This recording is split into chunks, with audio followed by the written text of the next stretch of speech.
This is Pokemon Z, a fan game created by this guy, which is a retelling of the Kalos mythos as we know it. Instead of that Pokemon War happening thousands of years ago, it only happened a couple of hundred years ago in the equivalent of the 18th century. And you know what was happening in the 18th century in France? The Revolution. And with Pokemon from generations 1 through 9, as well as a handful of regional variants and evolutions, we are in for one heck of a time. And just like with most of my videos, we're going to be playing this game as a Hardcore Nuzlocke, which means if a Pokemon faints is considered dead, the level cap is the next leader's ace. No active items can be used in battle, and we play the games on set mode. I know a few weeks ago I posted a similar video where we ended up wiping, but this time, we're going all the way to the end, baby. So if this isn't your first time visiting the channel, or if you just really like the sound of my voice, make sure you hit that subscribe button. And while you're at it, if you leave a comment down below, or maybe even a like on the video, that really helps out the algorithm. I know that this video is insanely long, but if you're a returning viewer, you know I like to add some commentary to the story in addition to the play-by-play of the important battles. And with a story as great as this, I don't think I could have made the video any shorter. But anywho, let's kick things off. And here our story begins yet again, with this ferocious Bidoof attacking this snowman who instructs us to choose our first Pokemon. And just like last time, we're going to be choosing Chespin as our starter Pokemon. With Chip reincarnated, it is now time for us to take on this ferociously adorable Bidoof, who after just a couple of Vine Whips gets taken out. After revealing that this snowman is actually a young man, he introduces himself as Crisanto. It turns out that he's one of Professor Olivier's other apprentices, and we rescued him just in time, because not only do the local Bidoof like burying people in snow, they like to make sure they never get out. But with that, we've restarted our journey into Pokemon Z. After following Crisanto into the professor's lab, the Team Rocket fusion starter that I always talk about in my videos breaks out and runs away.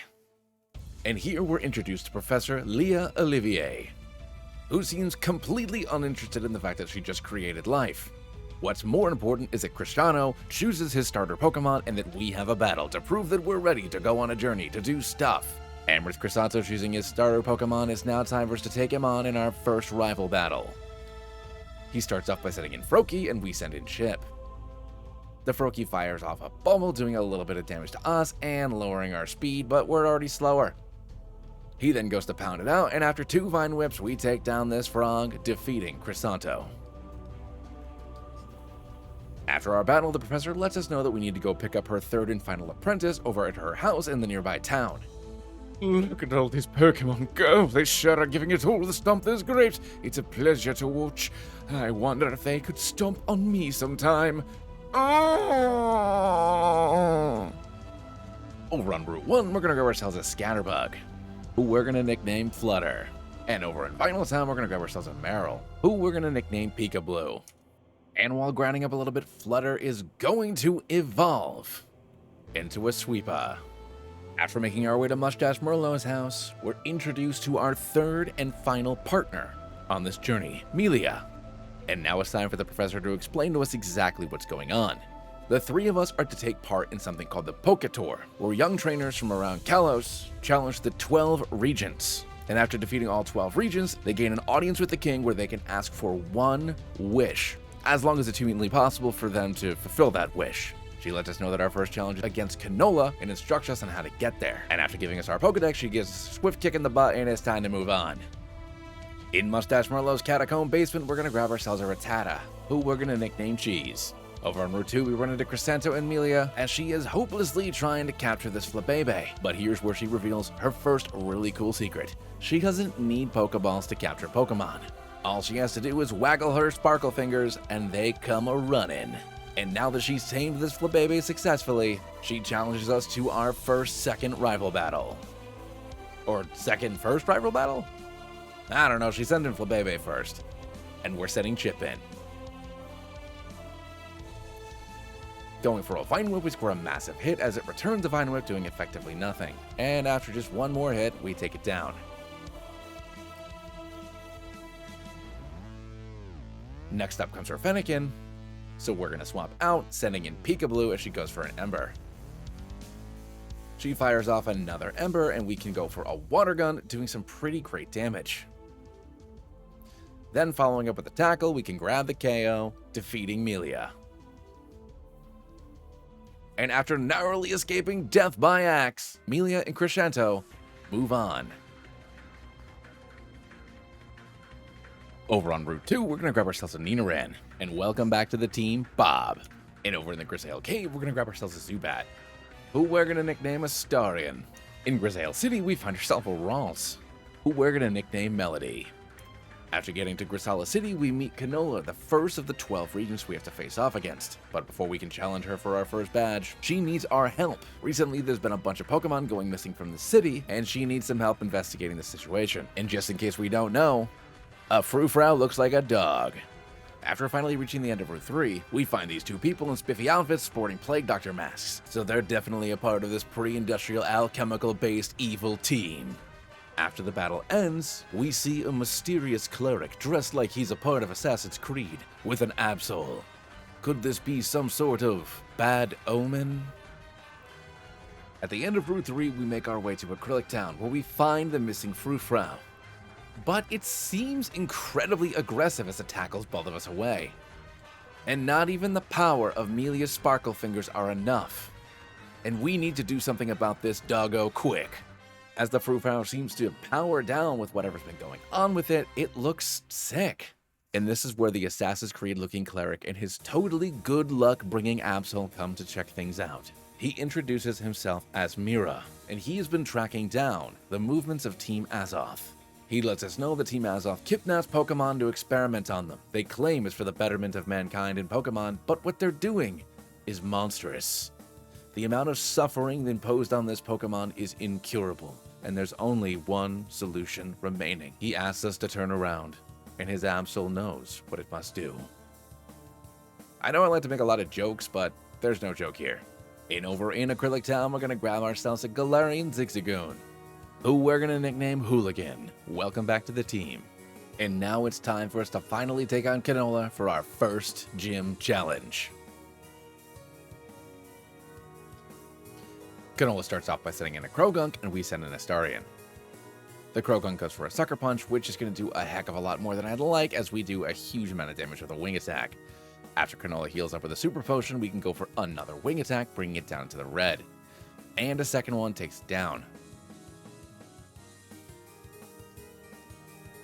Next up comes Meditite, and I just have to hope that this thing can OHKO, and we do, which is awesome. Her final Pokemon, Kricketune, comes in, and we go for a Wing Attack, but it returns it to us, getting us down to just 2 HP. So it seems like this regional Kricketune's ability allows it to repost super effective physical moves. So after swapping into Flutter and taking a huge hit, after taking another lunge and getting knocked down to 14 HP, our Stun Spore fails to get off. So I guess we're going to swap out, sending in Bob as he goes for another lunge, this time not doing a lot. So really, I just need to hope for the poison as he goes for another lunge, knocking us down below 50%. And luckily, the poison point works as we go for a Poison Sting, doing a tiny bit of damage. Now it switches over to Rock Smash, doing a decent amount of damage to us. And I go for a Leer, trying to lower its attack a bit. Not really in a good spot to do much of anything. We're going to swap out, sending in Bleakablu as he goes for another lunge. Now going for a Rock Smash, we're knocked down to 25 as we go for a Bubble Beam, scoring a little bit of a hit as he heals up a bit with his Oranberry. I feel like the poison should be doing more as we're knocked down to just 13 HP. We can fire off a Bubble Beam, getting this thing down just below half. Knowing I can take one more hit, we get Rock Smash down to just 8 HP on a crit, knocking our defense down, and we go for a Bubble Beam, getting this thing down way into the red. Not sure what this thing's going to go for. I swap into Melody as he goes for a lunge, scoring a massive hit, getting us down below 50% as we heal up with our berry, and this thing won't go down. Hoping that Chip can take a lunge, we're going to swap in as he goes for it, and we do. On a crit with just 16 HP, the Kricketune goes down, and we beat Canola for our first badge. And after the battle, Bob is going to evolve into a Nidorino. Over on Route 4, we're going to grab ourselves a Budu, who we're going to nickname Petal. And in the Hillside Forest, we're going to grab ourselves a Kricketot, who we're going to nickname Repost. While fighting our way through the Hillside Forest, Flutter is going to ascend into a Vivillon. Also, while fighting through the Hillside Forest, there are random static Morlils you can pick up, so we're going to do that too. who we're gonna nickname Spore. While fighting our way through the hillside forest, Peekaboo is finally going to evolve into an Azumarill. Additionally, Chip is also going to evolve into a Quilladin. Towards the exit of Hillside Forest, we run into a couple of Team Azoth members trying to extract some spores forcefully from some Morlulls. And then out of nowhere comes the multi-class Bard Paladin Crisanto, and he's here to defend these Morlull with words. And these words are powerful enough to let the Morlull get away, but this angers Team Azoth and one of their leaders, Nebula, their chief alchemist. And then Crisanto tries the unbelievable, the unmistakable, the natural move of any bard, the seduction roll. And my boy here rolls a natural 1. Ultimately, this fight against Nebula is pretty straightforward, but I wanted to take a minute to point out her duo Scion. I really love the regional forms in this game, and the mixing of psychic power with the poisons of the Alchemy team is just 10 out of 10 design. Since the next gym's a ghost gym, we are going to swap Melody out, sending in Hooligan and evolving it into a Lanoon. We find Crisanto in the middle of Collage Town playing a beautiful melody with his Jigglypuff. However, Crisanto has no idea exactly how Jigglypuffs work, and everybody who was watching his performance has passed out. When we interrupt his music, he finally opens his eyes, finally seeing the pile of what he thinks are lifeless bodies surrounding him. But I let him know that they're just sleeping, but he still requests that we perform a citizen's arrest, challenging us to a battle. And I don't think that's how arrests work, Crisanto. He starts off by sending in Jigglypuff, and I send in Bob. Going for a Poison Tail on the first turn, we can score a massive hit, getting it down to the red as he goes for a Body Slam. On the following turn, Crisanto's going to heal up with a Super Potion, and we can smack it with one more Poison Tail, grabbing the KO. Next up comes Frogadier. And assuming a confusion, we're going to swap Bob out, sending in Hooligan. Then going for a bite on our Angry Fur, we do a whole bunch of damage as a Water Pulse knocks us down to 24 HP. Knowing we can outspeed, we go for another bite, taking down the Frogadier. His final Pokemon, Cubone, comes in. And I absolutely love the design of this regional Cubone. Instead of it being its mother's skull, it's the skull of an Onyx. And its horn is its bone. This thing is the Tinkaton of bone lizards, but it can't stand up to the power of a bunch of leaves. And with that, we've defeated Crisanto yet again. Our battle wakes up all of Crisanto's bystanders, and now they appear to be talking to a couple of Team Azoth grunts. The king and the rest of the nobles don't care about them, but Team Azoth does, and their research is the key to eternal happiness. And like true snake oil salesmen, they got somebody on the inside. So they ask for a volunteer, and this old woman obliges. And after she drinks their concoction, she can summon the power to jump over houses. But we all know that that was actually a low punny in disguise. In Collage Town, we're gonna run into an Abra, and we're gonna nickname this spoon baby Neo. Over on Route 5, we're gonna grab ourselves an Esper, who we're gonna name Kit Kat. Talk to my wife if you want to leave any of your Pokemon with us, and don't even think about trying to figure out how they reproduce. Over in the Sanctuary Kings, we run into Amelia, who looks like she's staring at a bunch of statues of not only King Aster, but some kings and queens of the past. She talks to us about how a lot of the general public isn't really in favor of King Aster, since he's been something of a recluse since his wife passed away. She comes a little bit closer, and we share a nice, tender moment together. But then she quickly changes her demeanor, challenging us to a Pokemon battle. Amelia starts off by sending in her Floette, and we send in Astarion. Going for a Poison Tang on the first turn, we score a massive hit, getting it way down into the red and getting the poison off, which is awesome. The Drain Kiss heals it up just enough so that way our poison doesn't take it down. And Amelia goes for a Super Potion, and we go for a Wing Attack when I should have gone for another Poison Fang. But on the following turn, we can go for another Poison Fang, grabbing the KO. Next up comes her Braxian. And assuming an electric move, I'm going to swap Astarion out, setting in Chip as she goes for an Incinerate, scoring a massive hit on us.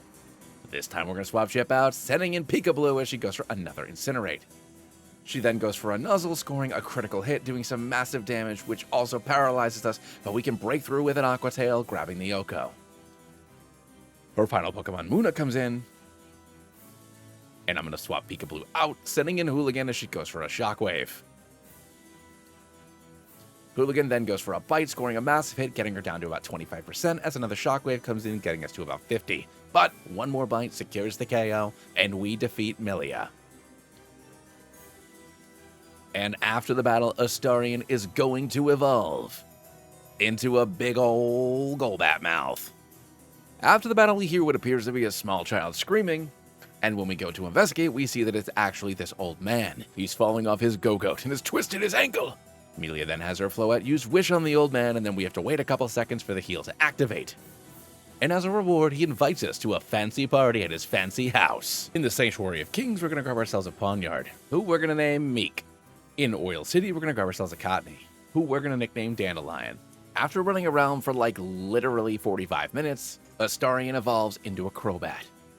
But before we go to that fancy party, we have to face off against Hisopo, not only for our second badge, but also to be the star of his play. Hisopo starts off with Lampin, and we're sitting in Hooligan.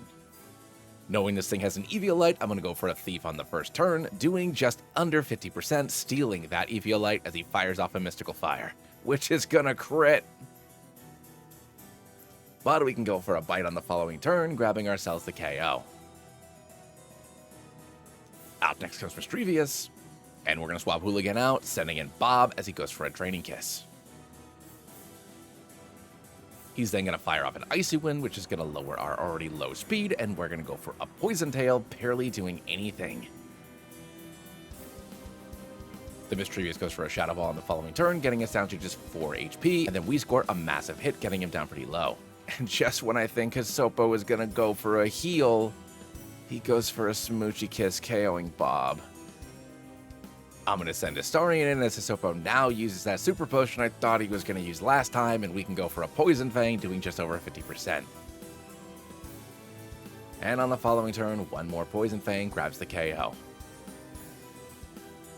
His final Pokemon, Confronting, comes in, and I absolutely love this regional variant, but it has an incredibly frustrating move.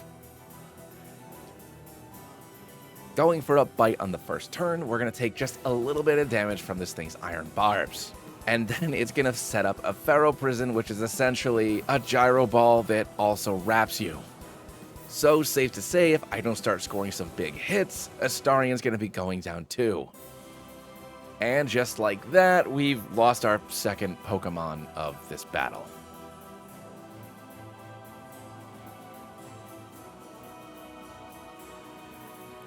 In a rough spot, I'm going to send in Hooligan, going for a Bite, getting this thing way down into the red as the Iron Barbs does a little bit of damage to us. And a Pharaoh Spin's going to get me down to just 11 HP. And I know that I'm going to lose Hooligan, but one more Bite is going to KO the Confronting as well as Hooligan. And our team is absolutely ravaged by Hisopo, but we earned our second badge. After stepping out of the gym, we meet up with Professor Olivier, Amelia, and Crisanto. It turns out that not only Amelia and I have been invited to the party, but Professor Olivier as well. Crisanto feeling incredibly left out at this point, but not to worry, Mommy Olivier lets him know that he can come as her +1. Since Crisanto has always rolled a 1 on every single seduction check he's ever had, he's super excited to go on his first date. Professor Olivier also lets us know that we're not only there to attend the fancy party, but she has some ulterior motives that she will fill us in on later. But for now, Amelia and her are gonna go get a fancy dress, because she really wants to dress up the professor. Crisanto then asks us to grab a cup of coffee with him, so that way he can ask us how dates work and what he's supposed to do and where. Needing to fill our party back out, we are going to add and evolve Riposte into the mighty Cricketoon. And finally, we're going to add Kit Kat to the party, evolving her into a Meowstick. Crisanto spends the next several hours asking us about date etiquette. For example, what do you talk about? Where do you put your hands? What do you do with your hands when you're talking? When do you show her your harp collection? And when do you tell her that you love her? And that's when Professor Olivier makes her grand entrance with Amelia. Crisanto immediately blurts out that he loves her. She then lets us know what our ulterior motives are for going to the party. There's a hidden vault in the chateau with a lot of unique occult artifacts, and we're there to steal one specific thing: the tree sap of the eternal tree. Crisanto's 2-level dip in Paladin then kicks in, asking why his beloved would do such a dastardly deed, and Professor Olivier tells him to shut up and she'll give him a kiss. And he's totally in now. Once we get to the chateau, we once again run into Mira. And it's not suspicious at all that a cleric from the Order of the Eternal Tree is here, at a party, in a chateau, where a piece of the Eternal Tree is hidden. Total coincidence. There's no way we'll see him again in 5 minutes.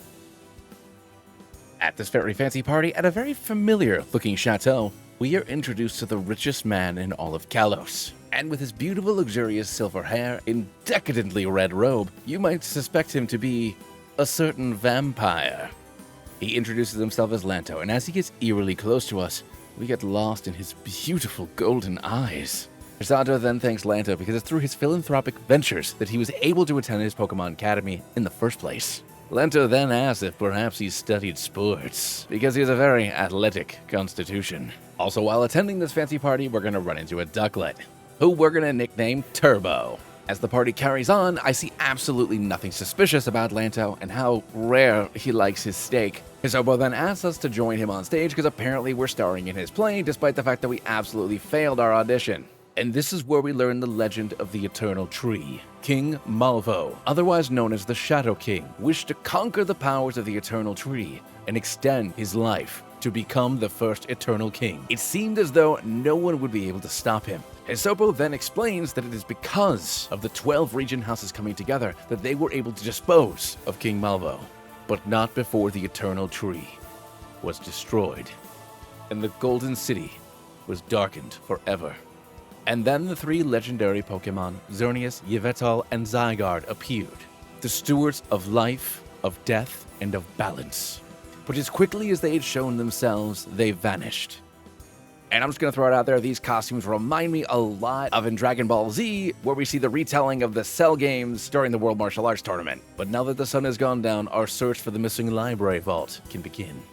After entering the regular library, not the secret one, Lanto enters the room, dropping a mysterious mirror, totally by accident. Or was it? In the secret library, we're going to find ourselves a Grimer, who we're going to nickname Spunky. After using this probable vampire's magic mirror to find a secret door to a secret library, secret vault, it is revealed that it can only be opened by someone in the royal family. And this is where we discover Melia's secret, that she is actually King Aster's daughter. While inside the hidden library vault, Crisanto finds writing by Master Sycamore discussing romantic love between humans and Pokemon. It's completely outlawed if the authorities would find this. But before you all get out your horny sticks, remember that in Diamond, Pearl, and Platinum, this book actually existed and was in the library. But anywho, we find the golden glowing tree staff, but before we have the chance to take it, Mira emerges, asking how exactly he got into the vault because he had to climb through the sewers and it took him weeks to figure out a good route that would reduce the amount of poopy he'd have to go through with his white cloak. Meeting back up with Professor Olivier after the party, we fill her in on what happened with Mira. The professor lets us know that she plans to take the tree sap to her colleague over in Santa Luna City at her old academy. Over on Route 6, we're gonna grab ourselves a Sneasel, who we're gonna nickname last after Father's mommy. While putting her way across Route 6, Meek is going to unexpectedly evolve into a Bisharp at an absolutely reasonable level. In the gloomy cave, we're going to grab ourselves a regional Cubone, and we're going to nickname Cubone Bone Daddy. And we're going to add Bone Daddy to the party and immediately evolve it into its awesome Marowak form. This thing has a Steelix skull with its jaw, and it's wielding part of its tail as its bone mace. This thing is so epic. In the Profane Swamp, we're going to run into a regional Paris, who we're going to nickname Spore. We meet back up with Crisanto and Melia before we decide to set up camp for the night. And this is where Melia tells us her story. King Aster and Queen Rizelda were returning home from a trip. The weather was very adverse and apparently the carriage they were in was plummeting down a cliff. Fortunately, they found a little house in the middle of the forest. An old woman lived inside the house. The king explained the situation. Queen Rizelda needed a comfortable place to give birth. The old woman, who didn't seem very sympathetic to the royal family, reluctantly agreed. But she set the condition to charge whatever price she wished, and King Aster agreed. At midnight, Melia was born. Then the moment came the old woman wanted to claim her reward. Her price was the soul of the newborn child. King Aster refused and threatened to arrest her if she did not retract her words. The old woman revealed her true nature. She was an old witch, and full of malice she cast a curse. If King Aster's daughter ever reigned, death would come of her. Of course, neither of them believed the witch's words. However, shortly thereafter, the queen died of a mysterious illness. The king remembered the curse and took this as a sign of ill omen. He then spread the news that Melia had also died of that illness. Enter Mustache Merlot. Secretly, Amelia was entrusted to him to be raised as his daughter, for their hair both luscious. But she was young in her mustache journey. We then find Mustache Merlot in the Kingsguard, huddled around the Pokemon Center. He turns to us and I get a look at that glorious mustache and mane of hair. My god, it's so perfect. I then let him know that the village has nothing to do with Team Azoth, but he is having trouble believing me. Especially when the Kingsguard comes back outside with those 2 Team Azoth grunts I literally just beat up. How'd you guys beat me back here? And he's afraid our Poketour is going to be put to an end early. And look at this glorious sprite. Mustache Merlot sends in a Go-Go, and we send in Bone Daddy. And apparently the opponent's Go-Go enters the fray with unbridled fury? What does that even mean? I'm gonna swap Bone Daddy out, this time sending in Repose as he goes for a Razor Leaf, which we should be able to resist. We outspeed on the following turn, going for a Leech Life, grabbing ourselves a Yoko on a crit, and healing back up to full. Out next comes his Kingler, who's going to slap us with a Razor Shell, scoring a huge hit, and we're going to go for a Trailblaze, doing barely anything, but we do increase our speed. Now that we can outspeed him, we go for a Stab Leech Life, healing up a bit as he goes for another Razor Shell, getting us down to just 6 HP. Absolutely fearing for my life, I'm going to bring Repose back, sending in Peekaboo as Captain Merlot heals up with a Super Potion. Another Razor Shell comes in, doing a bit to us, and unfortunately lowering our defense as we go for a Trailblaze, with Peekaboo getting him down to about 50%. Now that we outspeed, we can go for another Trailblaze, getting this thing way down into the red, increasing our speed a little further as he goes in with a Metal Claw, getting us to about 50%. Mustache Merlot then uses a Super Potion to heal back up a bit. But after just a couple more Trailblazes, we can take the Kingler down. And this is going to lead into his ace Pokemon, Shirelier, which is a new regional Cherum final evolution, and I absolutely love this guy, and I love that the right shoulder's got a mustache. I'm going to swap Peekaboo out, sending Flutterin as he goes for a Mega Drain, which we can quad resist. And going for a Psybeam, we score a massive hit, getting it way down into the red as it fires off a Sludge, doing about 50%. But after just one more Psybeam, we can take down the Shirelier, and we defeat Mustache Merlot. A Musketeer then lets Mustache Merlot know there's a mysterious carriage being pulled by Team Azoth that's about to enter the village. And out from this mysterious carriage steps a woman, a glorious, massive woman who doesn't quite understand how shirts work. Her eyes piercing red, and she is very tall. A Rotom air perpetually to her right, blowing her majestic purple hair in the wind. She picks up Mustache Merlot and literally yeets him over a house. Who is this lady?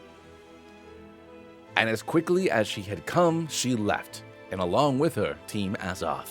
Over on Route 7, we're going to grab ourselves a Static Fungus, who we're going to nickname Toad. And for our normal encounter on Route 7, we're going to grab a Charcadet, who we're going to nickname Mega Man. And we're going to immediately give Mega Man a Firestone so that way he can evolve into an Armarouge. And while Armarouge isn't my favorite of the two, I desperately need a special attacker. In the Shining Cave, we're going to grab ourselves a Tadbulb, who we're going to nickname Fella. Over on Route 7 South, it's named differently, so I assumed I can catch another Pokemon. We're going to fish up a Clauncher, who we're going to nickname Prawn. Upon entering the Santalin City Alchemy Academy, and you should try to say that one 5 times fast, we see Professor Olivier talking to one of the alchemists, and this is how she learns about Sapine the Third Regent's death. And then, from stage left, Lanto then enters, letting us know that a man named Wolfram is the acting administrator of the Alchemy Academy, and you should definitely try to say that one 5 times fast. And we can tell from Professor Olivier's response that this guy's not all that great at his job. Also, what perfect timing that Lanto's here. I wonder if that's suspicious at all, but probably not. And also, because I lost a little bit of the footage, we caught a Wattrel that I named Chipper over in Santalin City. Once we enter the Alchemy Academy's administrator's office, we are introduced to Wolfram. He lets us know that the regent had passed away at his workshop over on Storm Hill, and if we can retrieve the documents that he was working on and bring them back here, Wolfram will be more than happy to give us our 3rd badge. We find ourselves a Fanfy over on Storm Hill, who we're going to nickname Dumbo. In Sapine's lab, we find ourselves a regional Porygon, who we're going to nickname Clockwork. Once we make our way through Sapine's lab, we come upon a man in a red cloak. And it turns out that this man in a red cloak is actually this really cool Warforged artificer, who calls themselves F3, and refers to himself as the son of Sapine. It turns out that Professor Sapine's work before he had passed away was about the cycle of life and death, and how Pokemon play an integral part in that cycle. F3 calculates the historical importance of this research and decides to take the information back to the Academy himself, and we'll meet him there. When we get back to the Acting Alchemist Academy Administrator's office, we see a Team Azoth grunt. And why is F3 tied up by a Galvantula? It's here that we find out that Wolfram is actually a part of Team Azoth, and what's more, he's one of their leaders. Wolfram then screams out smoke bomb, and like that, he disappears. F3 then lets us know that he'll head over to the Bastion, and he can be the acting regent so that we can battle for our third batch. Now it's time for us to take on F3 and his electric Pokemon. He starts off by sending in Porygon, and we're going to send him Riposte. On the first turn, we're going to go for a Swords Dance, so hopefully I can just Oko all these things as he goes for this electric move that I don't know what it is, but it does raise their special defense. We're going to outspeed on the following turn, again going for a Brick Break, scoring the Oko through its Eviolite.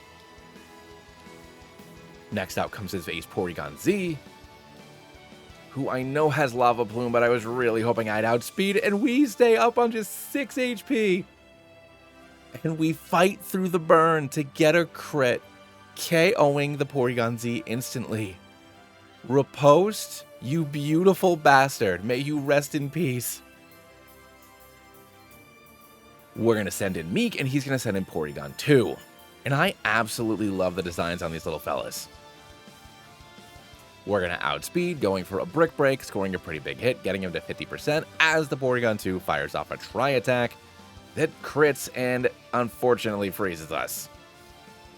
We're then going to swap out, sending in Peekaboo as he's going to fire off another Tri-Attack, which is going to do about 50%.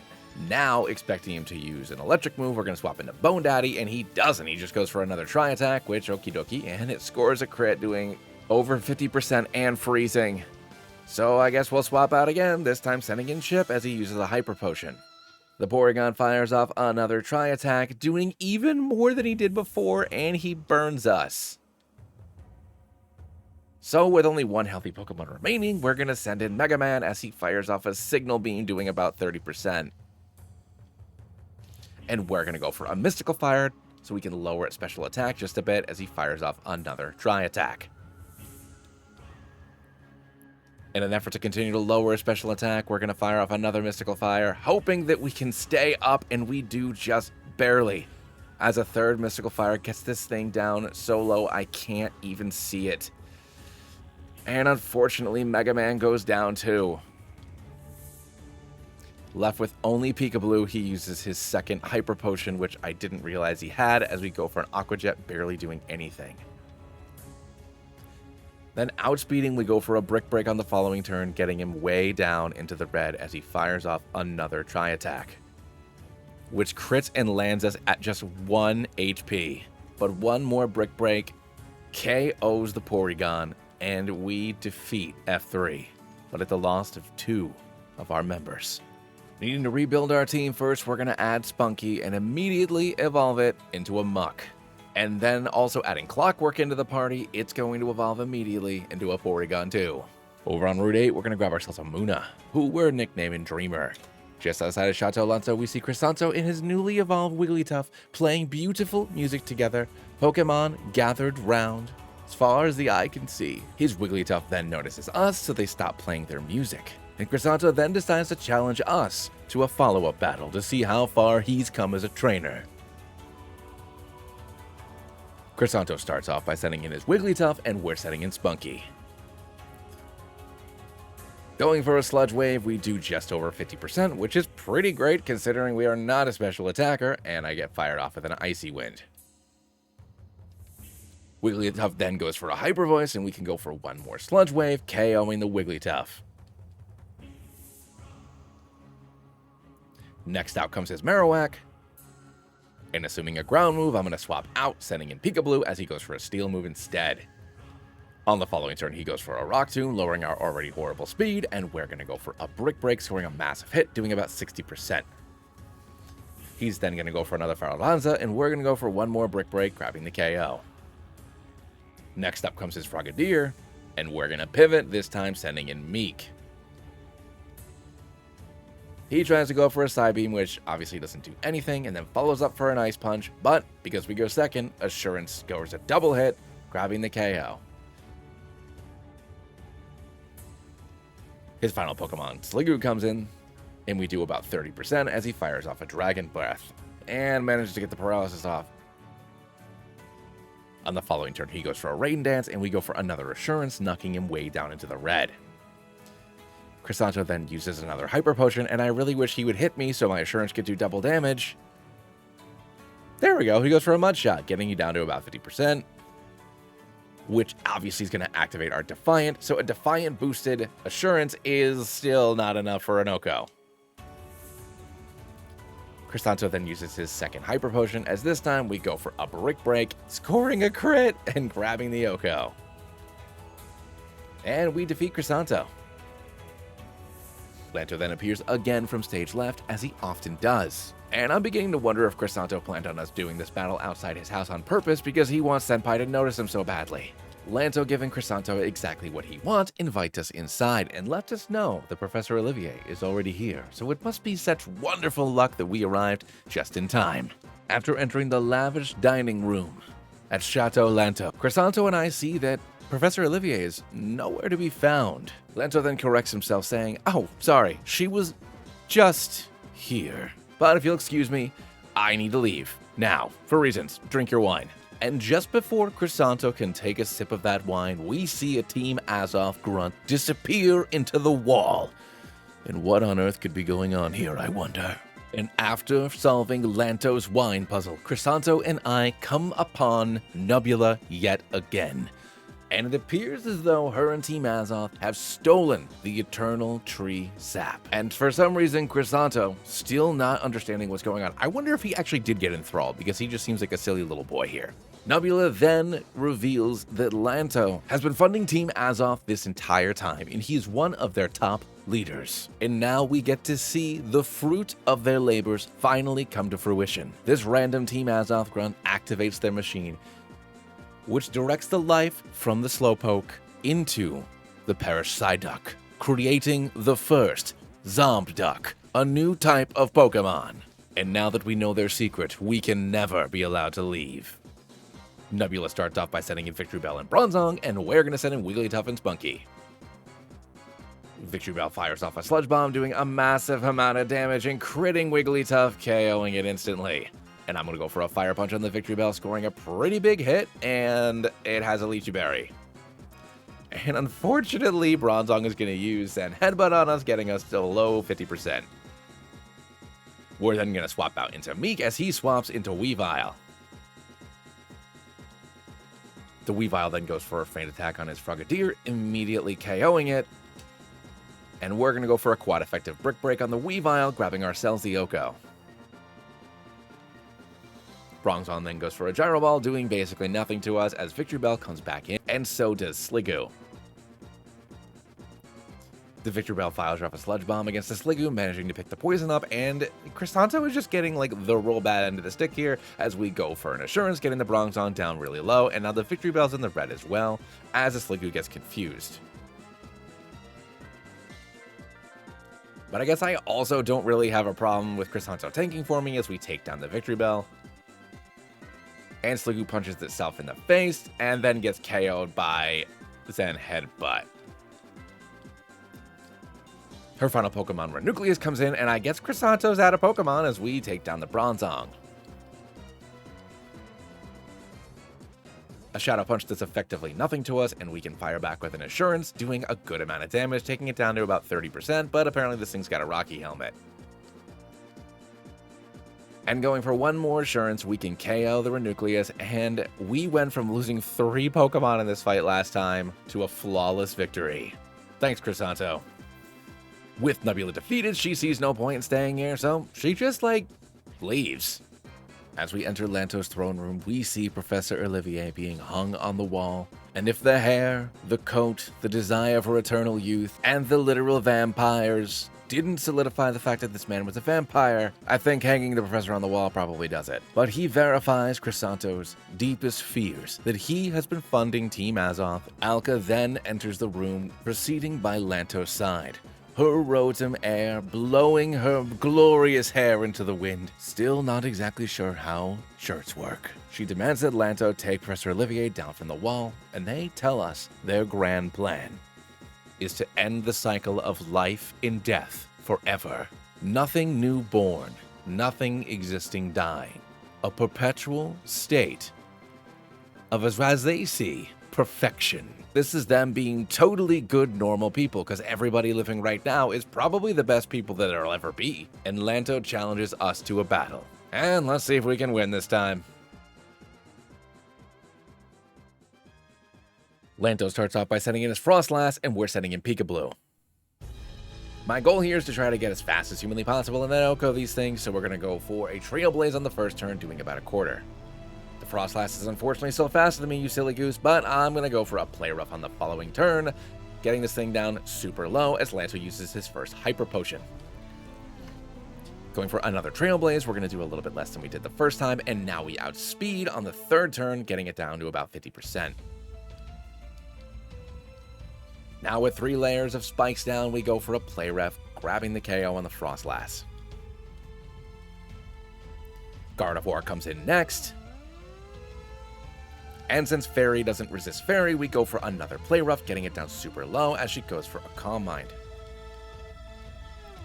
On the following turn, we go for an Aqua Jet to ensure we don't miss, and we grab the KO on Guard of War. Perugly comes in next, and we're going to outspeed, this time going for a Brick Break, getting a huge hit and getting this thing down to basically nothing. Unfortunately, we're paralyzed, so when Lanto heals up on the following turn, we fail to do anything. The Perugly goes for another Body Slam, getting me down to just 35 HP, as we score a massive hit, getting this thing down to the red. I'm then going to swap out, this time sending in the Bone Daddy, taking quite a bit of damage from the spikes and getting knocked down to about half. And after taking a nice slash, one attack takes it down. His final Pokemon, Lilligant, comes in, so we're going to swap Bone Daddy out, this time sending in Spunky, who should be able to take a Giga Drain, no problem. Lilligant goes for another Giga Drain, getting us down pretty low on a crit. And Spunky can go for a Sludge Wave, scoring a massive hit, getting it down just below 50%, but this thing's got a berry. Lilligant changes things up, this time going for a Flame Burst as I get knocked down to just 10 HP, and we get it down super low and manage to get the poison off. But it's not quite enough. Knowing I can tank a hit because of its Eviolite, I swap into Clockwork as Lanto goes for a Power Gem, and then the poison takes hold, KOing Lilligant, and we go from wiping against this guy to a flawless victory. Lanto, with all the grace and demeanor of a manifestation that you would expect, throws just a little bit of a hissy fit. Lanto then jabs us one more time. Even if we were to tell the general public or even the other nobles about his plans, who would believe us? He is the most influential and powerful man in the entire country, even more so than the king. Professor Olivier then lets us know that our next move should be to meet up with Mira and offer a formal alliance. Still Life Town is nearby, and lucky for us, it's where the next bastion is. In the Northern Catacombs, we're going to grab ourselves a Noibat, who we're going to nickname Boombox. Over in Still Life Town, Crisanto and I meet up with Mira. Crisanto at a complete loss for words. Dares not look directly into those glistening pectorals. Mira then asks us to meet him over at the Prosperity Sanctuary to the west of town. And I'm gonna throw it out there, buddy. I got a badge to earn first. So let's play some Ratatouille games. And just like the Fairy Gym and Sword and Shield, depending on how we did during this little minigame will dictate whether we get a buff or a debuff. And unfortunately, I didn't realize that the recipe had changed when I left the gym and came back out, so one of my random Pokemon is going to be poisoned in this fight. And now it's time for us to battle Zafra and her fairy Pokemon.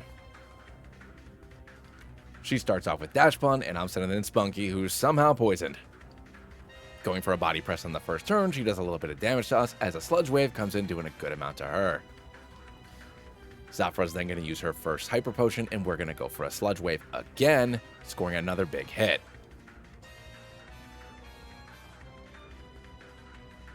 Then apparently this thing has Psychic, knocking me down to just 53 HP, but not before we can KO the Dash Bun. Gormouse, her ace comes in next, and I absolutely love this thing! And we're going to spot Spunky out, this time sending in Peekaboo as he goes for a Bulldoze, lowering my speed.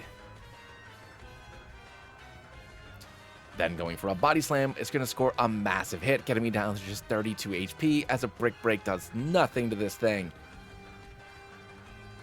So I'm going to swap Peekaboo out, this time sending in Meek as he goes for a Fire Punch, doing just about 50%. Not really having a better option, I'm going to go for a Metal Claw, hoping for a KO as we do a massive amount of damage, and this time it goes for a Body Slam. Lucky for me, its Citrus Berry heals it up enough so the Zafra doesn't use a Hyper Potion, and one more Metal Claw can take it down. Alchemy comes in next, who we can outspeed, and with the attack boost, we can KO in one.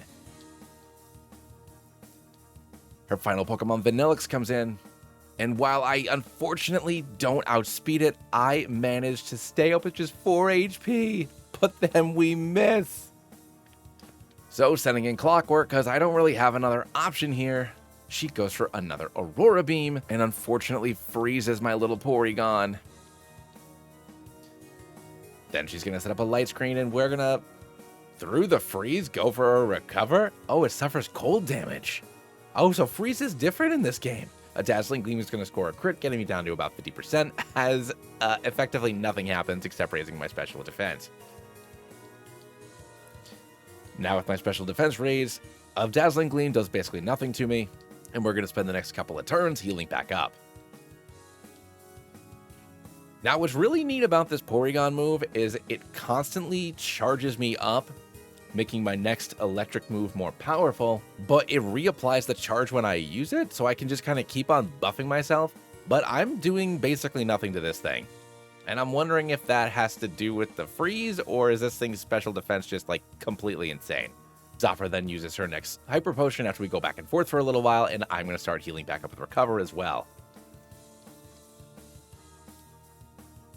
She's then going to go for a Flash Cannon, which does basically nothing to me. Knowing I need to do something here, we're going to swap out, sending in Bone Daddy, as she's going to go for another Flash Cannon, which is going to do basically nothing to us.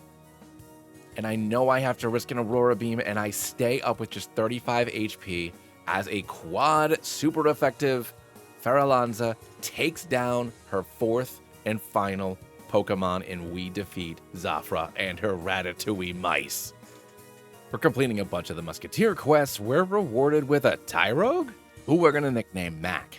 Mira then shows us to this inner sanctuary where there are some strange runes carved on the walls. Crisanto recognizes it as some sort of druidic chamber. Then Crisanto regales us with a tale of a pen pal he once had in Galar, where they had made up their own secret friend language, and then it turns out later on that he was actually a spy trying to get information about Kalos from a child.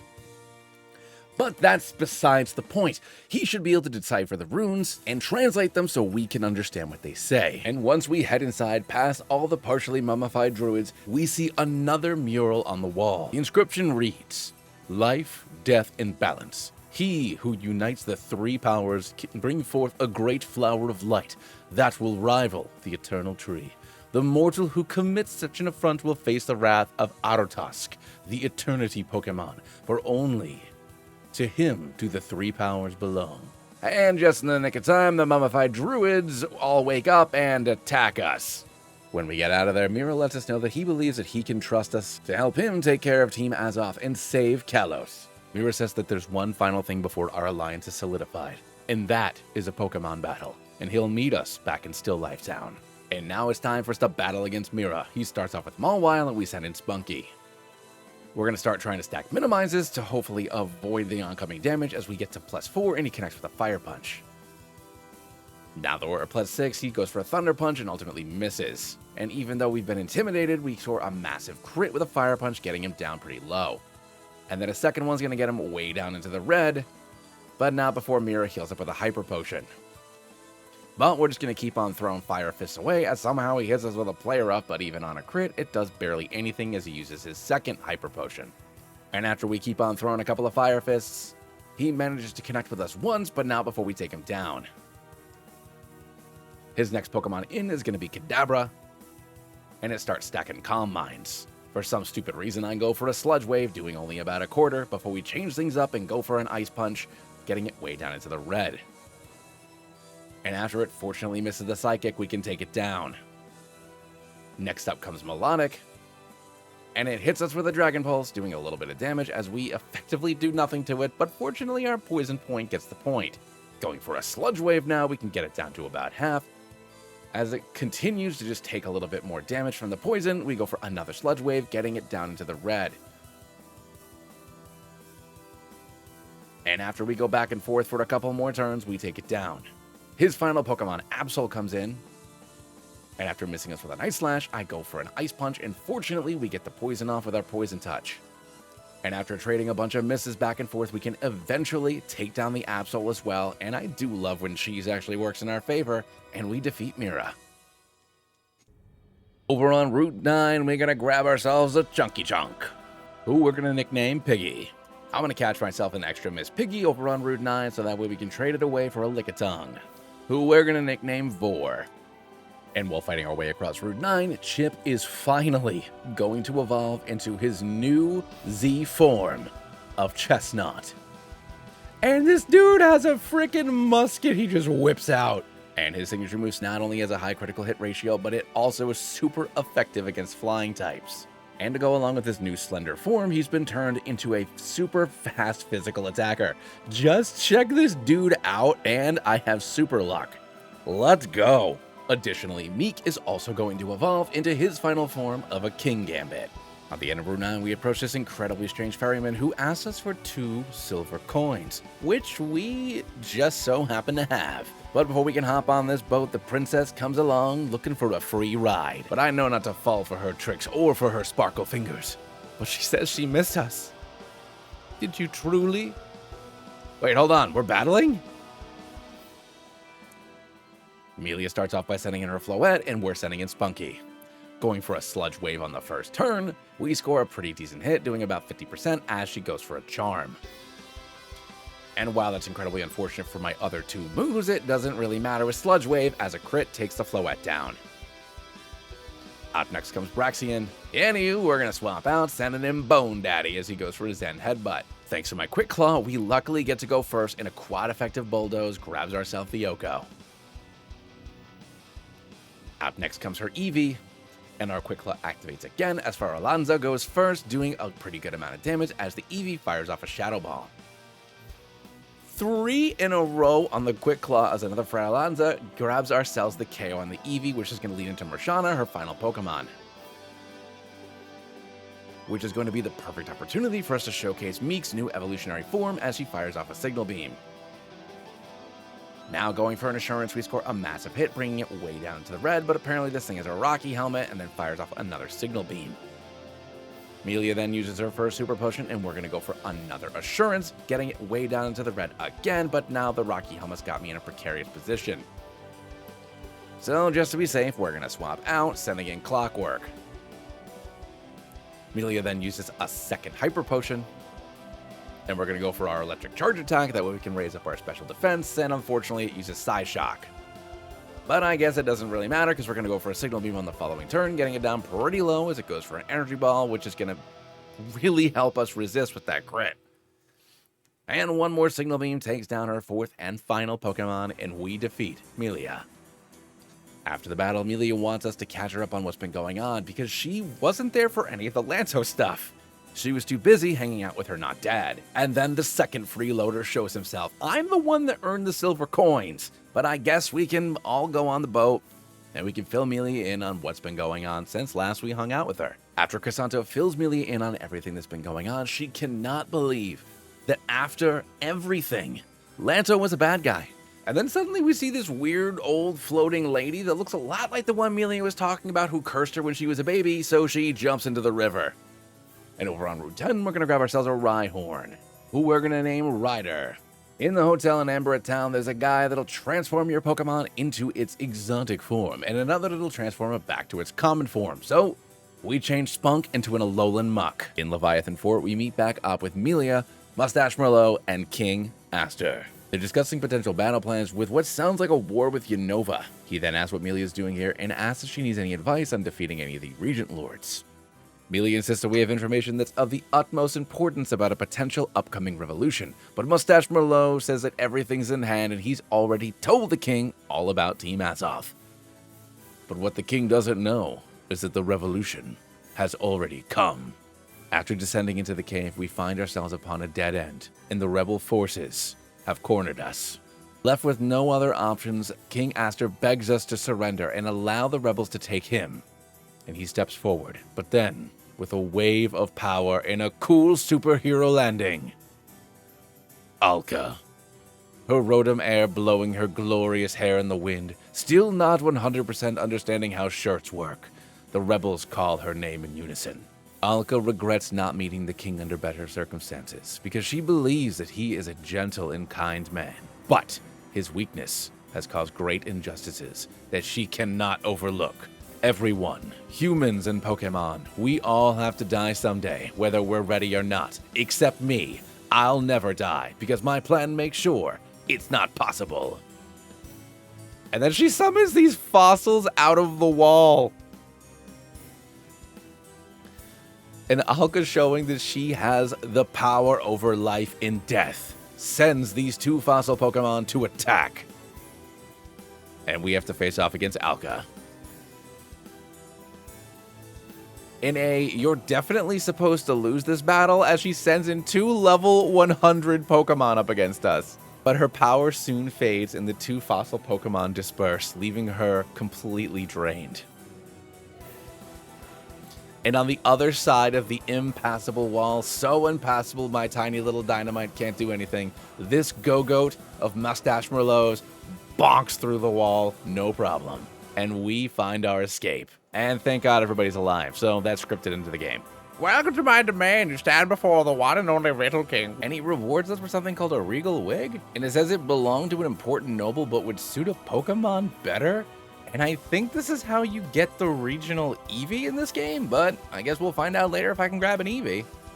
And against this random couple, I thought I would Oko.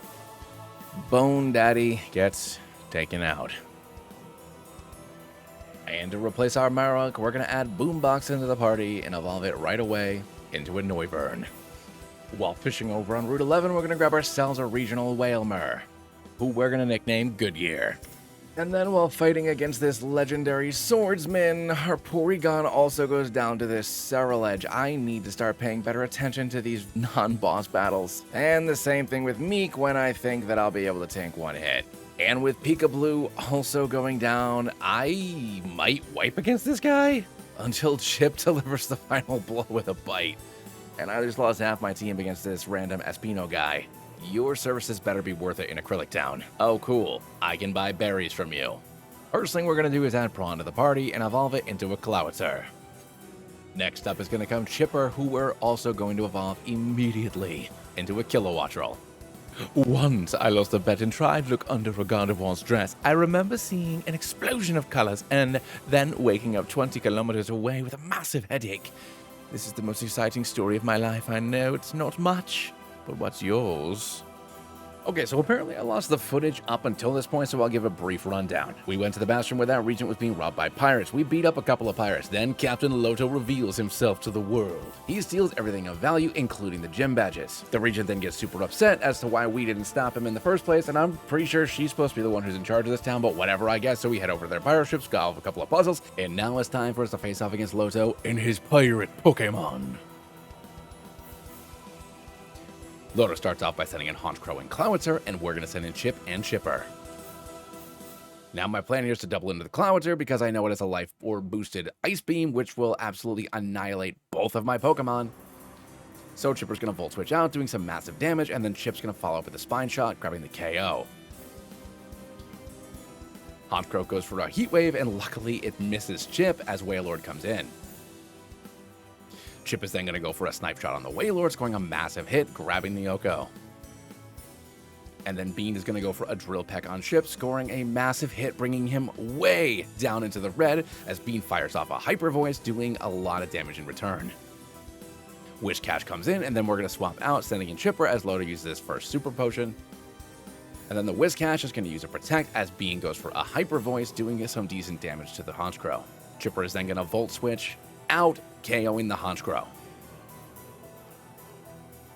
And then we're going to go, sending in Stuffy. As the Wishcast goes for an Aqua Tail on Bean, scoring a pretty big hit, we can go for a Hyper Voice on that same turn, getting it down to about half. We're then going to bring Bean back, sending in Prawn as Stuffy goes for a Play Rough on the Whiscash. getting it way down into the red as an Aqua Tail attacks its disguise. Loto is then going to use his second Hyper Potion. As Stuffy goes for a Shadow Claw, doing about a third, and then going for a Dark Pulse on my side of the field, we get it way down to the red. And Stuffy uses one more Shadow Claw, KOing the Whiscash and defeating Loto. We find Chrysanto at the end of Route 12 with his faithful Wigglytuff playing a sad song. Sad because he no longer cares about badges. Sad because he doesn't know what will happen with the revolution. Sad that he may be breaking his oath as a paladin. He then challenges us to a battle so he can test his own convictions. Chrysanto starts off with Wigglytuff and we're sending in Spunky. We're gonna go for a gunk shot, just like throwing so much stuff at this dude, and we grab ourselves the quick Oko. Up next comes this Marowak, and I'm realizing I forgot to give myself Fire Punch here, but since my literal only weakness is ground, we're gonna swap out sending in Chipper, avoiding an Earthquake. We're then gonna swap out again, assuming a Rock move, this time sending in Prawn, so that way we can tank a Rock Slide. Frickin' barely, my god. Okie dokie, so we're gonna swap Prawn out, this time sending in Chip as he goes for another Rock Slide. We're then going to follow up with a Drill Run, grabbing a huge hit, getting him way down to the red as he goes for a Ferrolanza, getting us down to just 47 HP. Chrysanto then uses his first Super Potion, and we can fire back with another Drill Run, this time grabbing our own crit and the KO. Greninja comes in next, so we're going to swap out, setting Spunky back in as he goes for a Dark Pulse. He then follows up with a Muddy Water, getting a pretty big hit on us as we go for a Thunder Punch, doing about 40%. The Greninja then fires off another Dark Pulse, fortunately not flinching us as we go for another Thunder Punch, getting him way down to the red. And while it is fortunate that his Citrus Berry gets him healthy enough that he doesn't go for another heal, another Muddy Water scores a big hit and KOs Spunky. This time sending in Stuffy, we're going to go for a Shadow Claw and grab ourselves the KO. His final Pokemon, Goodra, comes in, where we can go for a Play Rough, score a massive hit, getting this thing way down into the red as he fires off a Flash Cannon, which is going to break our disguise. Chrysanto then uses a Hyper Potion, fully healing as we go for another Play Rough. Not quite doing enough damage as we go for one more Play Rough, secure the KO, and defeat Chrysanto, but at the loss of one of our oldest Pokemon. We're then going to add Spore to the party and immediately evolve it into a Parasect, and look at this thing! As we trudge through the sewers in Old Camphor Town, we come upon this hunter. She introduces herself as Belladonna, and who's the regent of Camphor Town. And thank goodness Chrysanto's not here because he instantly would have fallen in love. As we make our way further south into Old Camphor Town, we are attacked by a Drapion. And this older man sporting an equally glorious mustache to that of Captain Merlot. He introduces himself as Genos, and he looks forward to analyzing our blood. So, like, are all of them secret vampires? Or just this guy in Lanto? Genos starts off by sending in that Drapion, and we send in Chip. We're gonna go for a Drill Run, hoping for an Oko, because it's literally my only ground move, and we not only get the Oko, but we score a crit. Up next comes this Houndoom. And seeing if we can go for a Bronk, we go for yet another Drill Run, also grabbing the Oko with 2 crits in a row. What are the... Oh yeah, I have Super Luck. Naganado comes out next, and it outspeeds us, going for a Sludge Bomb, scoring a pretty big hit, and unfortunately gets the poison off. But once we go for a Drill Run, we can safely grab the KO with a 3rd crit in a row. Slowking comes in next, and I'm going to swap out, this time sending in Spore. Slowking then goes for a Calm Mind. And we're going to go for a Spore. After going for a single Nasty Plot, the Slowking wakes up, scoring a massive hit on us. So we're going to put it back to sleep again. This time going for a Giga Drain, we do barely anything. But unfortunately, the Trick Room that the Slowking laid wears off. We get outsped, and Spore goes down. We're going to send in Prawn, who I probably should have sent in the first place because I forgot that he had Dark Pulse. And we go for that, scoring a pretty big hit, getting it down to about 60%. The Slowking then goes for an Empowered Sludge Bomb, getting us down to just 48 HP and poisoning us. But knowing I don't really have a better option here, we're going to go for another Dark Pulse, and we can grab the KO on the Slowking. And with that, we defeat Genos with only losing one Pokemon. Knowing that Belladonna is a Poison Gym, first we are going to swap out Spore for Hunter, evolving it into a Corviknight. Next up is Stuffy, who we're going to swap out for Ryder, because why am I taking a Fairy Pokemon to a Poison Gym? In the Decrepit House, we run into our favorite vampire, who's requesting an audience with our favorite vampire, Hunter. And he's claiming intellectual property rights on the Decrepit State, and in the most real-world move, tells Belladonna to stop working on the cure because it's his. He then orders his Perugly to use Body Slam, which apparently is so powerful it collapses the entire building, and they fall into a hole down below. Back outside, we run into Lanto, who's still battling Belladonna, but this time Wolfram's here. So I guess that means we're gonna have to fight him. And we sweep Wolfram and his silly little team of spiders. Wolfram then decides that maybe it's time to cut his losses and run away. And after calling out Smoke Bomb, the only thing remaining is his letter of resignation. Crisanto then steps up, demanding that Lanto surrender to him and face justice. And in a flash of glorious mustache, the three of us are paralyzed by Genos. And our only not paralyzed friend Melia makes her way onto the scene. Genos asks Lanto if he should paralyze Melia too, but Lanto has another suggestion. Apparently Genos once served as executioner, and maybe he could use some of that creativity on Melia. He then summons 3 Houndoom surrounding Melia and their Floette. Oh wow, and oh my god, they just straight up actually attacked Melia and Floette! And this is when Melia finds herself inside of the Soul Stone. Once more, Creepy Grandma reveals herself to Melia. Melia gets up and makes her way towards Creepy Grandma as she now hears a voice telling her that she has the strength. She is capable.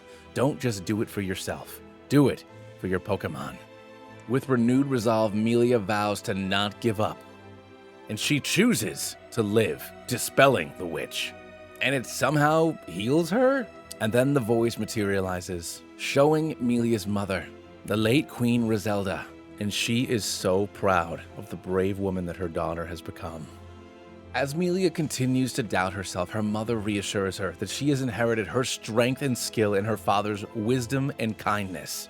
And with those qualities together, she should probably be the protagonist of this game and not me. And with a flash of light and a glow in her eyes, she reveals her true power as her Floette turns into the cool colors of AZ's Floette. With renewed determination and a new aura, Melia plans to finish this. And her Floette absolutely annihilate all 3 Houndoom. And I'm not exactly sure what it just did to Genos, but he's no longer here. And Lanto decides to cut his losses and run. And now it's time for us to take on Belladonna and her poison Pokemon.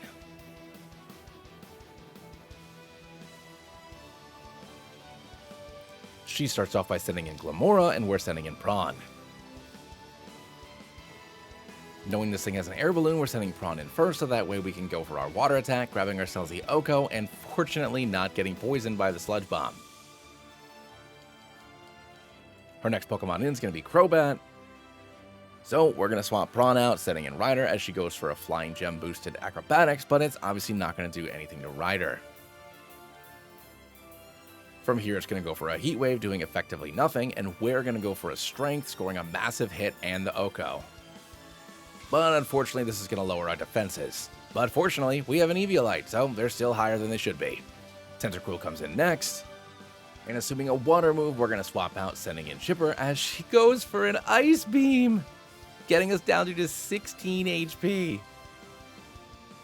And I have to hope a Discharge is enough as we go for it. And it's not, and Chipper goes down. So we're going to send in Hunter. As Belladonna goes to heal up with a Hyper Potion, we can go for a Drill Peck, doing about 50%. The Tentacruel is going to fire off another Ice Beam, which is only going to be neutral damage to us, and with the Life Orb damage it did to itself, Drill Peck is now enough to grab the KO. A regional Dragon evolution of Surviper comes in next, and this thing is absolutely awesome. And as it goes for a Crunch, it's going to do a bit of damage to us. And it looks like it has some sort of form of parental bond because I got hit twice. It's going to go for another crunch, bringing me down pretty low. It's at just 8 HP, as I'm going to go for another drill peck, fortunately grabbing ourselves the KO. With Scolipede in, I have to hope I can outspeed, and unfortunately I don't, and Hunter gets taken down. So we're going to send in Ryder, and after taking an X-Scissor, we can go for a Strength, grabbing a massive hit, getting it way down into the red, but it holds on with a Focus Sash. Then once Belladonna uses her final Hyper Potion, we can go for one more Strength, grabbing the KO at the cost of 2 of our Pokemon. Rest in peace, my bird boys. You've done your job well. But with that, we have secured our 6th and final badge of this version of the game. We're then going to add Last to the party and immediately evolve it into a Snealer after teaching it Poison Jab. Over on Route 13, we're going to grab ourselves a Pyroar. And in Lumio City, we're going to trade our Chandelure for a Litten, who we're going to nickname Big, who we're going to evolve into an Incineroar and add him to the party. After making our way to the eastern part of the city, we meet up with Crisanto inside of this building. He reveals that he's actually here to donate all of his money to the local orphanage. He's looking to buy back his Oath of Devotion as a paladin, and additionally, he's pretty sure he's about to die, so he wants his money to go to a good cause. It turns out that Alka summoned the 3 of us here because she has taken a particular liking to us, and she doesn't want to see anything bad happen to us before the world changes. And she warns us, leave Lumio City as soon as possible. For tonight, she will lead the revolutionary forces to the palace, and the king will be expelled forever. Crisanto then begins to question what injustices exactly Alka's talked about. At least in all of our lifetimes, there hasn't been a war, and she's not much older than we are. She then tells of a revolt that happened here years ago, before King Aster ascended to the throne.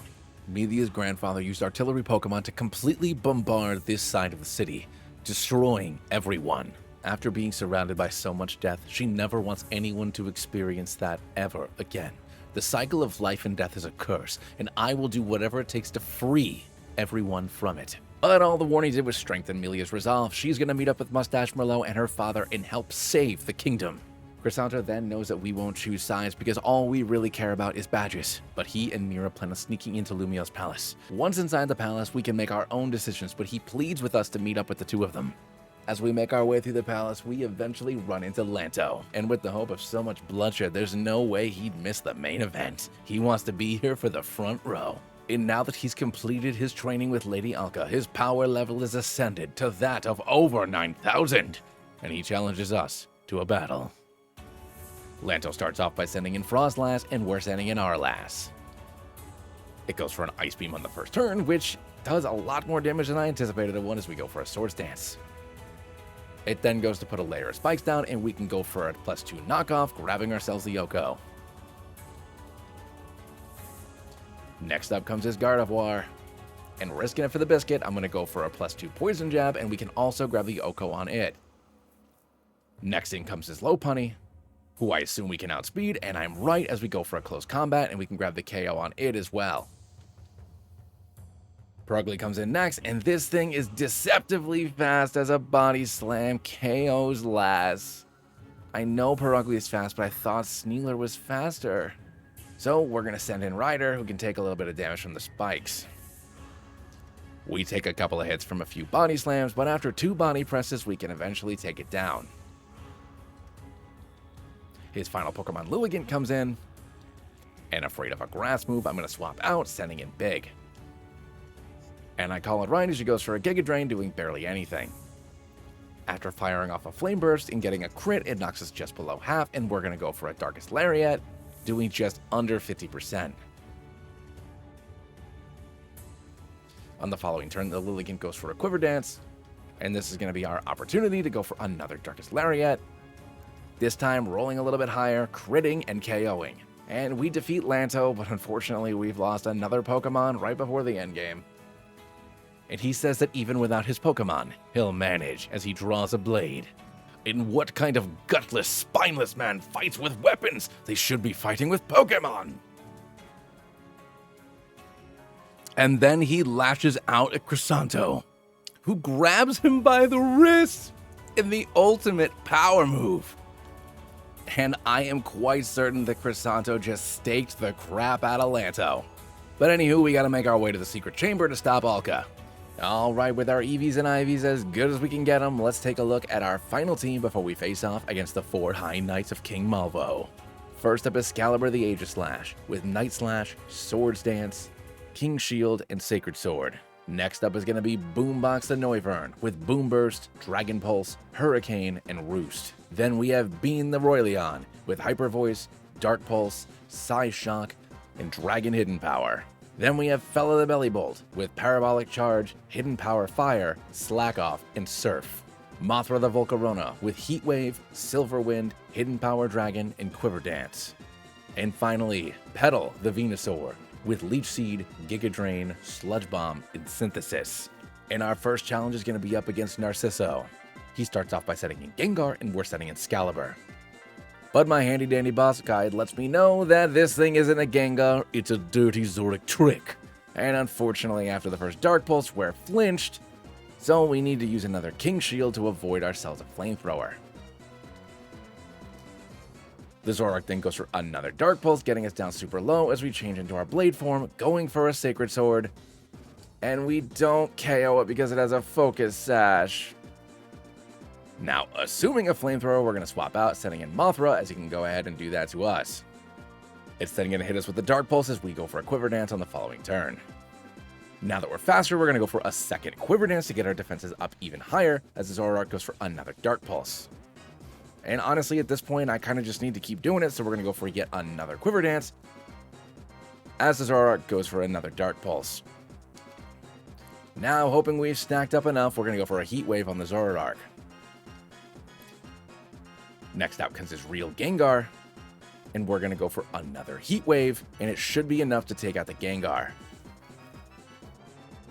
Next up is Typhlosion, and I don't think any more of his Pokemon have a Focus Sash, so we're going to go for a Silver Wind. It does effectively nothing, as he goes for a Calm Mind. So we're going to swap out, this time setting in Fella, as he goes for a Flamethrower, doing a lot of damage. It's then going to follow up with a Shadow Ball, getting us down to just 8 HP as we go for a Surf. And it's not quite enough, and we activated its Berserk. Hoping for another Shadow Ball, we're going to swap out, this time sending in Bean as it goes for a Flamethrower, doing a lot of damage to us. So I probably should have done this in the first place. We send in Boombox as it goes for a Flamethrower, doing 50% even though it's not very effective. We can then fire off a Dragon Pulse, grabbing ourselves the KO. His Clefable comes in next, and assuming a Moonblast, we're going to swap out, sending Excalibur back in, and we call it, and we can resist it. Now we're going to pivot, this time sending in Petal as it goes for a Fire Blast, and luckily it misses. Absolutely frightened of this thing, we're going to set up a Leech Seed in case Petal goes down, as a Fire Blast comes slamming us down to about half, and unfortunately it gets the burn off. On the following turn, we go for a Sludge Bomb, scoring a massive hit, getting it way down to the red, as the Clefable goes for another Fire Blast, getting us down to just 47 HP. Knowing the Leech Seed's going to take her out on the following turn, we're going to go through our Synthesis, trying to heal up as much as we can, as the Clefable goes for another Fire Blast, unfortunately not missing as we get knocked down to 93 HP. His final Pokemon, Toadstool, comes in. Assuming he's going to go for an Earth Power, I swap into Boombox, but all he does is lay down a layer of Toxic Spikes. On the following turn, we're going to go for a Roost so that way we can heal up, because I don't know what this thing's other moves are, and it puts us to sleep with a Spore.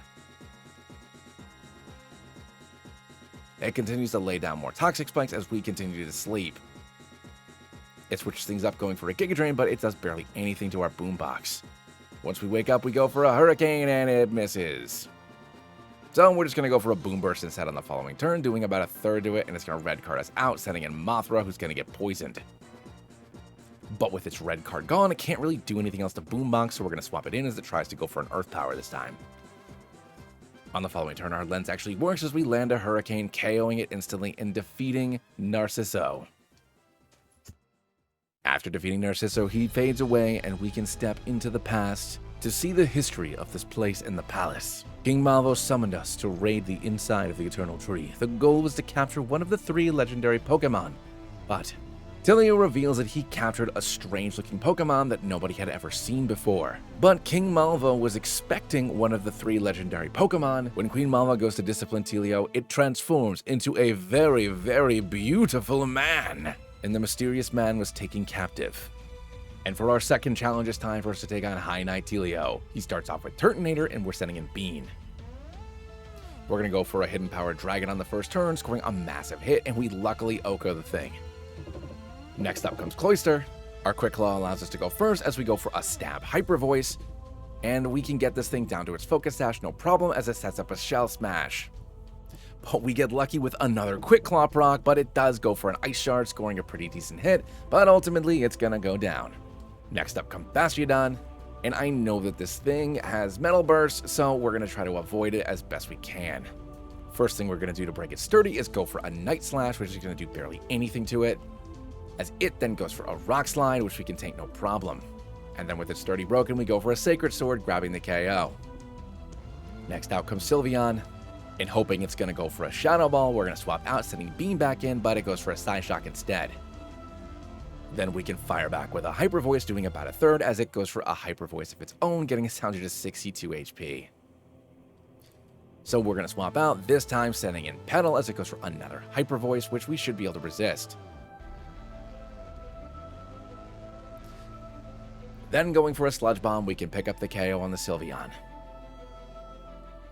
Ferrothorn comes in as his final Pokemon. So we're going to swap out, this time sending in Mothra as it goes for a Power Whip, which we can quad resist. And fortunately we get the Burn Off, which is even better. Now going for a ×4 Heat Wave. We successfully grab ourselves the KO and we defeat our second High Knight. And with Tilio's defeat, we get to see a little bit more of the past. He reveals that his name is Ori, and he comes from a race far in the past where Pokemon and humans were still one and the same. We read it in Professor Sycamore's fan fiction, we saw it in the Sinnoh Library. All of it true. Ori then continues that his people came here on a spaceship. Ori continues that there came a day where his species had to choose. Would they take on the life of a Pokemon, or would they take on the life of a human? However, there were a select few that were allowed to remain godlike, and they are called the United. And now for our third challenge, it's time for us to take on Drakina. She starts off with Togekiss, and we send in Fella.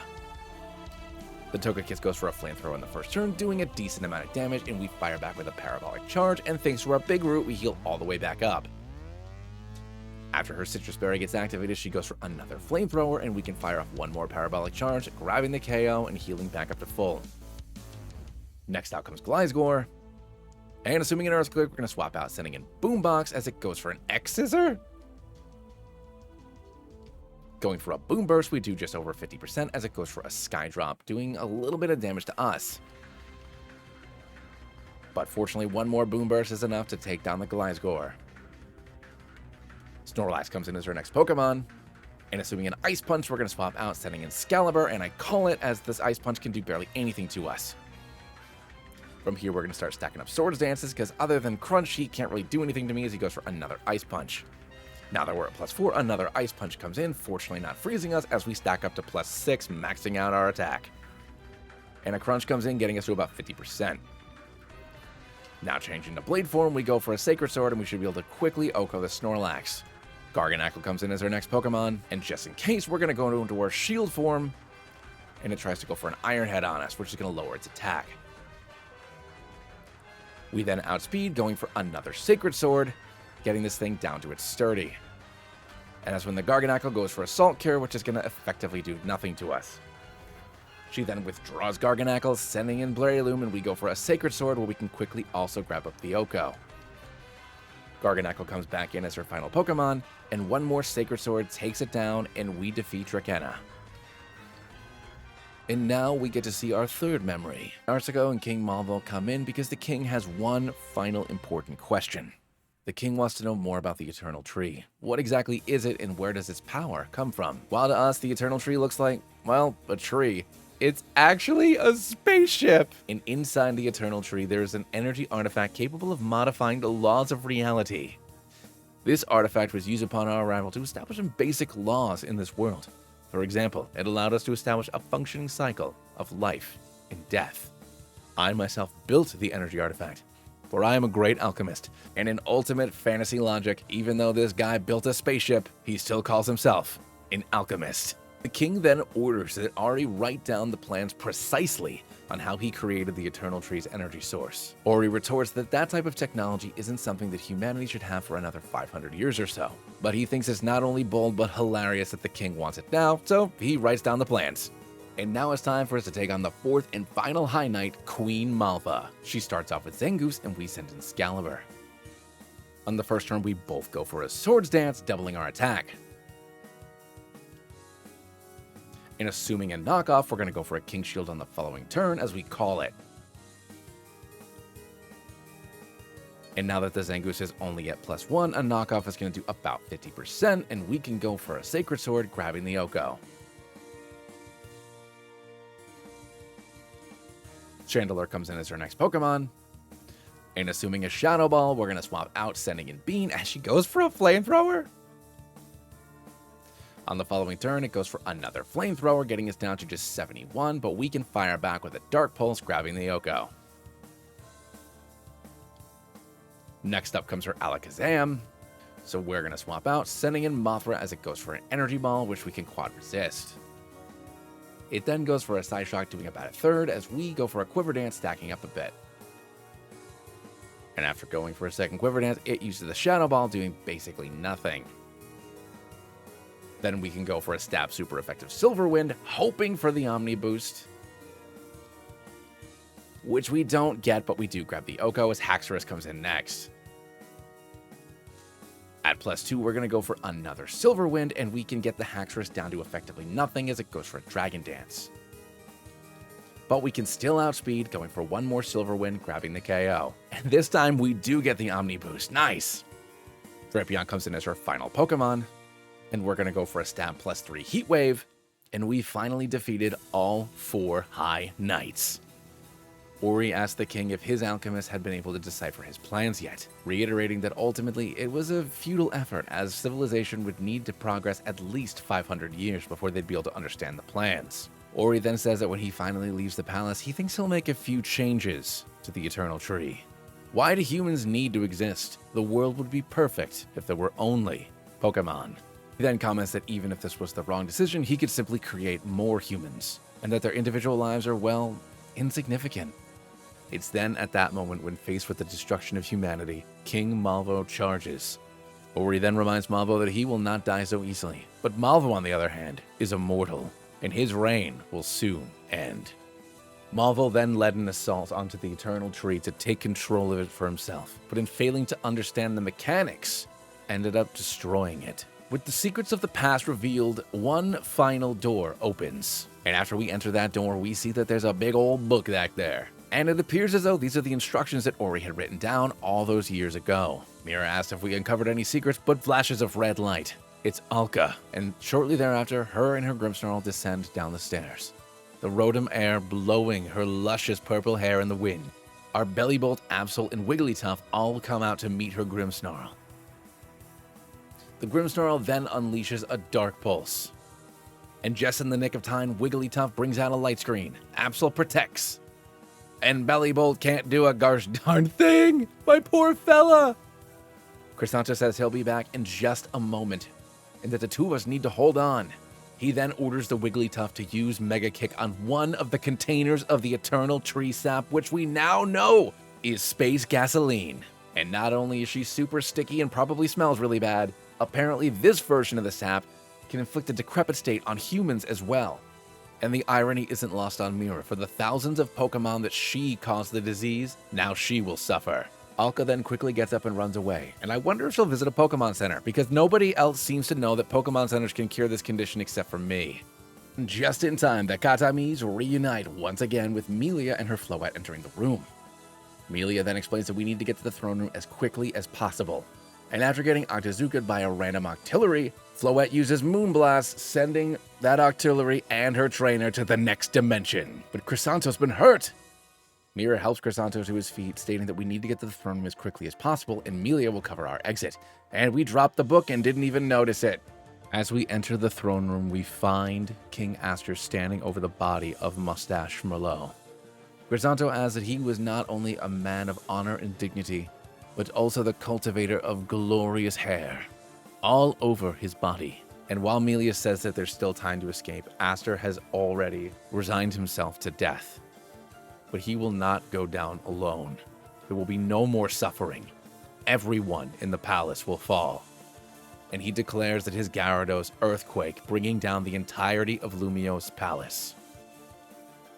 And it looks like we're the only ones left to stop King Aster Zephyr. Aster starts off by sending in Gyarados, and we send Fella in. It's going to outspeed us on the first turn, going for a Scary Face, and we're going to go for a Parabolic Charge, and we should be able to Oko the Gyarados, no problem. His next Pokemon in is going to be his Ace Florges, so we're going to swap out, sending in Petal as she goes for a Mega Drain. On the following turn, we're going to fire off a Sludge Bomb, and we can quickly grab the Oko on the Florges. His final Pokemon, Royleon, comes in. And going for a Giga Drain, we can score a pretty big hit, doing about 50% as the Royleon goes for a workup. And we go for another Giga Drain, this time rolling a little bit higher and KOing his final Pokemon. And we defeat King Aster Zephyr. In defeat, King Aster throws his crown and his Pokeballs down. Melia mourns, wishing that only if her mother were here. And then, out of nowhere, her really cool Floette turns into a lady, and that lady is Queen Roselda, who has been dead for like 20 years. So is she united? It was definitely obvious that AZ's Floette was Melia's Floette, but I didn't also know that Melia's Floette was Melia's mom. With renewed resolve, King Aster picks up his Pokeballs, removes half of his jacket in an Alka cosplay, and declares that he has no more doubt in his heart and he will fight to protect everyone he loves. But apparently that also includes beating us up as we get thrown out of the room with a wave of power. Above us, we see Aster and Roselda, the final king and queen of Kalos. They start off by sending in Golurk, and we're sending in Fella. We're going to swap Fella out, sending in Bean as this thing goes for an Earthquake, which we should be able to tank pretty well, and it does about half. On the following turn, we can outspeed, going for a Dark Pulse and grabbing the KO on Golurk. Next up is going to come his Ace Florges, and as I go to swap out, his Florges Mega evolves into a new regional Mega Florges that fires off a Moonblast on Fella, doing just about half. The Florges then goes for another Moonblast, getting us down to just 15 HP as we fire off a Parabolic Charge that only does a third. King Aster then withdraws the Florges, thank God, and we're going to go for a Parabolic Charge, getting it down super low, which is going to allow us to heal up basically all the way. They then use their first full restore, which is perfect for me as I go for another Parabolic Charge, and without the Wiccanberry, we can grab the Oko, healing back up to full. Thanks for the assist, guys. When they send in Torkoal, I'm going to assume an Earth Power, so I'm going to swap out into Boombox, as it does indeed go for an Earth Power and nothing happens. Then firing off a Boom Burst, we do just over 50% as a Sludge Bomb comes in and unfortunately gets the poison off on us. King Aster then uses his second full restore as we go for another Boom Burst, getting it down just below half again. And with a second one, we can take the Torkoal down. Florges comes back out, and knowing Boombox is in a precarious position, I'm going to stay in, going for a Boom Burst, and we do basically nothing as a Bloom Blast comes in and KOs Boombox. What is the special defense on this thing? Sending in Fella because I don't really have a better option here. The Florges goes for a Water Hyper Voice, which still does over 50%, and luckily a Parabolic Charge is enough to KO it, healing us back up just over full.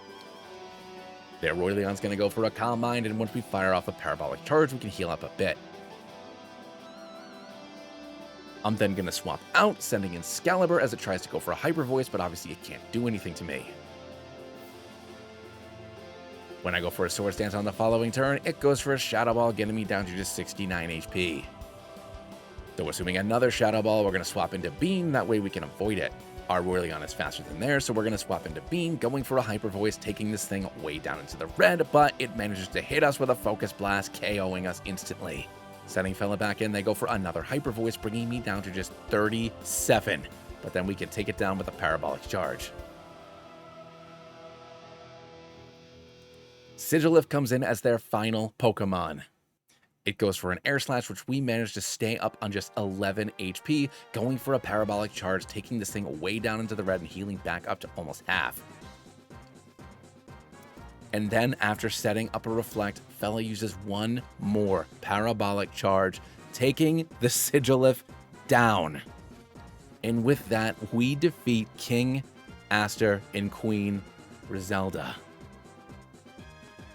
After the battle, Roselda fades back into the afterlife, and King Aster thanks us for helping him find his strength. But not before collapsing. Grisanto states that it appears as though the revolutionaries have won, but they'll still want the king as their reward. Melia pleads with Grisanto to allow her to take her father through the secret passage in the throne room. Mira agrees and advises that the two of them dress as beggars not to draw attention to themselves. And Grisanto says he will say the king's body was destroyed in the battle, and only his crown remains. Fortunately, no one discovered the escape of King Aster and Melia, and like specters, they ventured into the cold mountains of northeastern Kalos. Thanks to his people skills, Mira managed to calm the spirits of the revolutionaries. Together with Soap and Grisanto, he led a new government of Kalos, peacefully. However, something was igniting and flaming in the heart of King Aster, a terrible rage against the world he had never felt before. A few weeks later, we find ourselves with Mira in a carriage on our way to negotiate the surrender of one of the Regent Lords.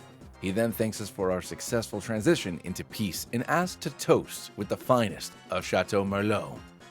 And just after that, he starts to ask us questions about the book that we supposedly lost, because he knows that we're lying. After throwing us outside the carriage, Mira orders these two revolutionaries to take us to the Iron Prison and confiscate our Pokemon. And I'm pretty sure we're about to become the man in the Iron Mask. Ori then appears by Mira's side, and it looks like his plan to destroy all of humanity has only begun. And that is the end of part 1. This is potentially the most insane fan game that I have ever played, and it's only part 1, everybody. And if you somehow made it all the way to the end of this video and you still aren't subscribed, what the heck is the matter with you? Please make sure you hit that subscribe button. And if you could show your support by leaving a comment down below and maybe liking the video, that would be great. And I know that this video is insanely long, but I love to add some commentary in along with my Nuzlocke play-by-play, so if you did watch the entire video, I really appreciate it. Let me know down below what other fan games you'd like me to tackle, and we will definitely be coming back to Pokemon Z, not only when part 2 comes out, but just like in general, because this game is absolutely bonkers. But anywho, I'll catch you all in the next video. See ya.